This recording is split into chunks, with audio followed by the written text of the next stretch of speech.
Hello and welcome to 5-Year Club video number 274, the video where Lewis realizes that video number 273 had no audio because he left the mute button on. Brilliant.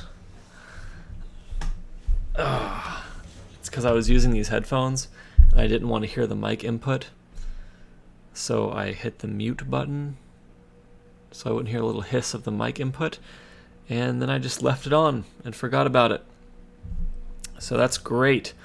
Anyway, 273 was about how 99% of student loan forgiveness applications in the first batch were rejected.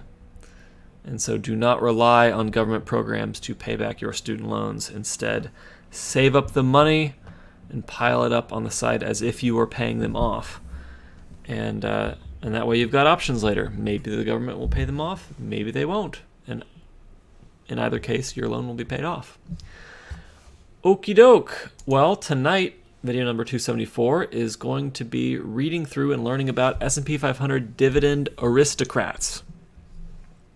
These are older S&P 500 stocks. And, the sentence says it all. The Dividend Aristocrats are S&P 500 index constituents that have increased their dividend payouts for 25 consecutive years or more. Taken as a group, these stocks do better than the S&P 500 overall. And why this article tonight? Well, recently there has been a lot of, recently the stock market hasn't done very well. And there's been some talk about how interest rates, the rising interest rates, are whacking the stock market, are making people do worse in the stock market. And the natural question is is this going to eventually cause some big bad recession event? And after looking around at articles and reading what people had to say, I found that it was all tea leaves. Because you would find one article saying get out of banks, and you'd find another article saying you want to be in banks in a situation like this. And, none of this stuff is reliable, just like my cats. And so let's just learn about something that's solid and useful instead of getting distracted by all of this noise in the financial media. S&P 500 Dividend Aristocrats. The Dividend Aristocrats are S&P 500 index constituents that have increased their dividend payout for 25 consecutive years or more. The S&P 500 Dividend Aristocrat Index was launched by Standard & Poor's in May 2005 and has historically outperformed the S&P 500 index with lower volatility over longer investment time frames. For example, over the past 10 years, through the period ending June 30th, 2018, the S&P 500 Dividend Aristocrat Index has returned 13.28% on an average annual basis, compared to the S&P 500 Index, which has returned only 10.17% annually during that same period. The risk factor commonly called the standard deviation of the S&P 500 during this same 10-year period was 14.71%, while the Dividend Aristocrat risk factor or standard deviation was 13.63%, or 7.34% lower than the S&P 500. Well, that seems kind of crazy because 14.71 minus 13.63 does not appear to be 7.34% lower. But I guess it's like 13.63 divided by 14.71. Maybe that's what they're doing. Standard deviation measures investment risk as a range of percentage terms within a selected probability called, in statistical terms, a confidence level. The investment return would then fall within a range that is plus or minus around the mean investment return and would be typically within a bell-shaped curve. The higher the standard deviation, or the width, or the wider the plus and minus range of investment returns. Okay, I'm messing this up. The higher the standard deviation, or the wider the plus and minus range of investment returns combined with that mean investment return, the greater the risk of the investment, since it has the potential to be further away from the projected mean return. The S&P 500 Dividend Aristocrat Index long-term track record showcases the long-term positive effect of compounding dividends, as well as the positive effect of a rising dividend payout on a portfolio's total return over multi-year periods. To reiterate, as demonstrated over the past 10 years, on an average annual basis, the S&P 500 Dividend Aristocrat Index has returned over 3% more annually than the S&P 500 Index, with approximately 7% lower standard deviation or risk. The companies that comprise the Dividend Aristocrats span all 11 sectors within the S&P 500 Index and therefore encompass both large cap growth and large cap value companies. This composition contrasts sharply with most other dividend yield-based indices, which tend to be more value-oriented in their holdings and are more heavily weighted toward financial, energy, telecommunications, and utility stocks. The S&P 500 Dividend Aristocrat Index has traditionally had a large cap value investor audience that favored blue-chip dividend stocks. However, many large cap growth investors also now view the S&P 500 Dividend Aristocrat Index very positively, as they seek companies that possess a combination of both capital appreciation and a consistent and increasing dividend payout. So it's like blah, blah, blah. Everybody wants to make money. The increased popularity of dividend growth investing in recent years has greatly elevated the profile of the S&P 500 Dividend Aristocrat Index in the eyes of the investing public. Dividend growth investing involves investing in companies that are generating robust free cash flow. Free cash flow is defined as a company's operating cash flow minus capital expenditures. The significance of strong free cash flow is that it then allows a company's management the flexibility to pay a higher dividend growth rate. Since 1990, the average or mean annual dividend growth rate for the S&P 500 index has been 5.92% through June 30th, 2018. The absolute percentage level of dividends in a dividend growth strategy is less paramount, as there are many attractive dividend growth stocks that yield only a 1 or 2% annual dividend rate.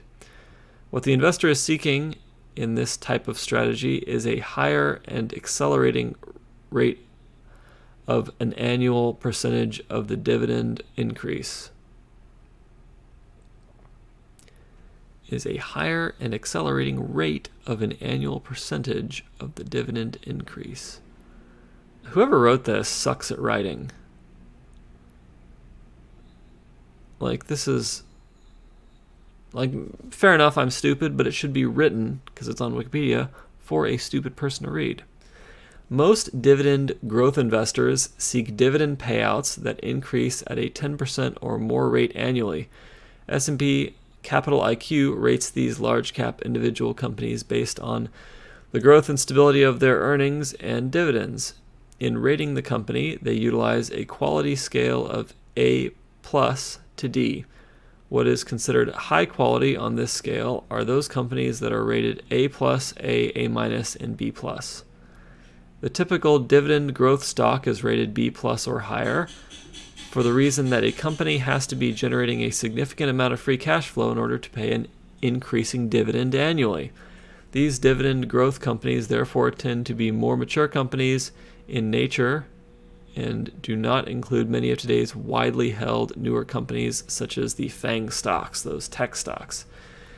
To be eligible for the S&P 500 Dividend Aristocrat Index, a stock must have increased their dividend payouts for a minimum of 25 consecutive years or more, must currently be part of the S&P 500 index, and finally must have a minimum market capitalization of $3 billion. A committee at S&P Global makes the final decision on which companies are included in the S&P 500 index, and this then allows for eligibility for inclusion into the Dividend Aristocrat Index. Should a company reduce their dividend or be dropped from the S&P 500 index, the holding is automatically dropped from the Dividend Aristocrat list as well. The S&P 500 Dividend Aristocrat Index has historically consisted of approximately 50 large cap companies, with most of the stocks in this index rating B+ or higher on the quality scale. What stands out immediately upon review of the Dividend or Aristocrat index is that unlike the S&P 500 index, there is a relatively small amount of technology holdings in the S&P 500 Dividend Aristocrat index.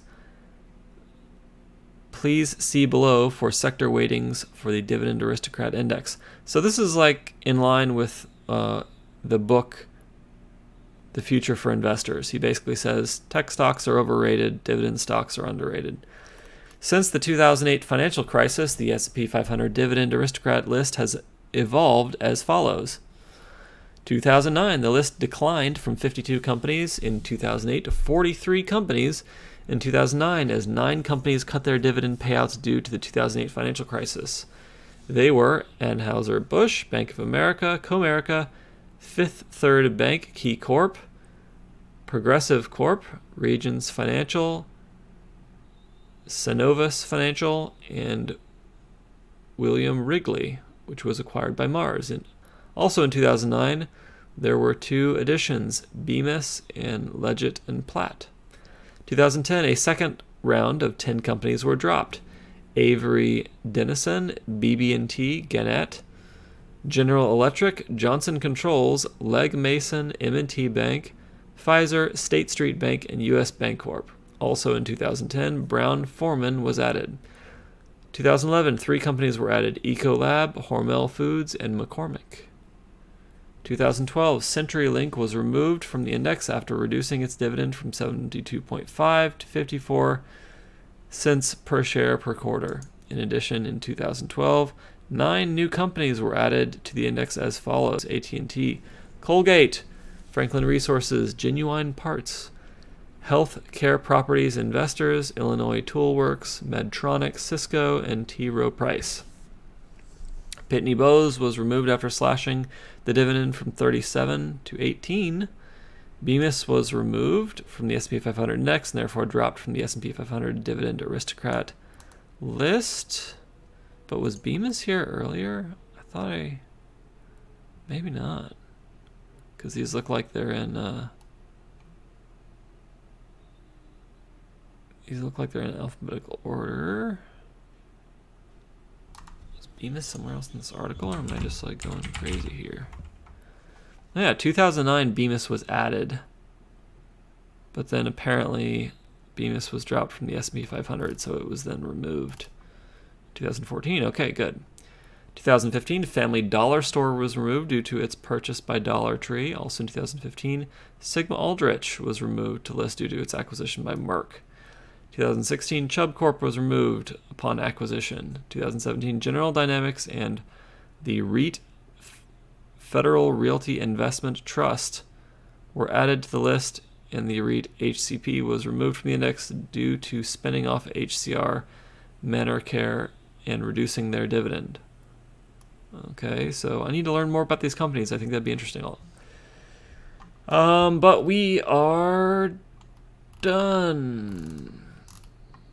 We are done, and if you want to go back and look at this list of Dividend Aristocrats, feel free to look up Dividend Aristocrats Wikipedia on Google, and you will get this list. That is it for 5 Year Club video number 274.